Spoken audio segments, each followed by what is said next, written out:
আসসালামু আলাইকুম। আশা করি সবাই ভালো আছেন। আজকে আবার আপনাদের সাথে খাওয়ার ভিডিও নিয়ে চলে আসলাম। আশা করি আপনাদের সবার ভালো লাগবে। স্কিপ না করে সম্পূর্ণ ভিডিওটা দেখার অনুরোধ রইলো।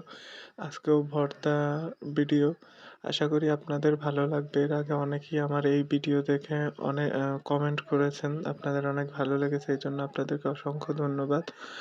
আর যারা এখন পর্যন্ত আমার চ্যানেলকে সাবস্ক্রাইব করেননি অবশ্যই সাবস্ক্রাইব করে দিবেন। আর ভিডিও কেমন হয়েছে জানাতে ভুলবেন না। যাই হোক, আজকে বাহিরে প্রচুর বৃষ্টি হচ্ছে, একদম সেই ভোর রাত্রি থেকে 4টা 5টা থেকে শুরু হয়েছে, সারাদিন বৃষ্টি হলো। তো ভাতের সাথে কি খাওয়া যায়? তো ভর্তা হইলে তো জুড়ি মেলা ভার আর খিচুড়ি। তো হঠাৎ করে বললাম যে নারিকেলের ভর্তা খাবো, নারিকেল ভেঙে এবং বাদাম দিয়ে ভর্তা। তো পরবর্তীতে ভর্তার জন্য বাদাম ছিলে নেওয়া হলো এবং নারিকেল ভেঙে সবকিছু গুছগাছ করে মরিচ ঢেলে আহাহা! বলার অপেক্ষা রাখেন। আমি এখন ভয়েস ওভার দিতেছি রাতে, আমার এখন আবার খেতে ইচ্ছা করছে। এত মজা হয়েছে। এটা কিন্তু পাটা ছাড়াই, বাটাবাটি ছাড়াই ভর্তা, ব্লেন্ডারে দিয়ে, মানে টেস্ট কোনো অংশে কম না।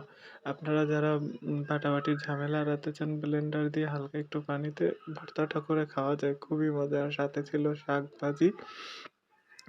আর হচ্ছে মরিচ ভর্তা, বাদামের ভর্তা আর নারিকেলের ভর্তা, এই ৩ টা।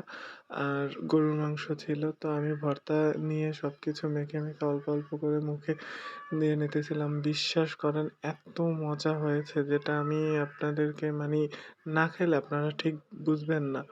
আর ভর্তা পছন্দ করে না এরকম মানুষ খুবই কম। ভর্তা হলে যেন একটু ভাতটা একটু বেশি খাওয়া হয় আর তৃপ্তিটাও শুকুর আলহামদুলিল্লাহ যথেষ্ট পরিমাণ ভালো। আর সাথে ছিল এই তো গরুর মাংস নিয়ে নিলাম। আমার গরুর মাংস খেতেই ইচ্ছা করতেছিল না। তারপরেও যেহেতু নিয়ে নিয়েছি একটু খেলাম। কিন্তু ভর্তার স্বাদ সেই অনন্য। আর সাথে আরেকটু ডাল নিয়ে লেবু থাকলে অন্যরকম। যেটা ভাষায় প্রকাশ করা যায় না। আর এতটাই ইয়াম্মি হইছে দুপুরের খাবারটা যে আমার এখনো পেট মন ২ টাই ভরে গেছে।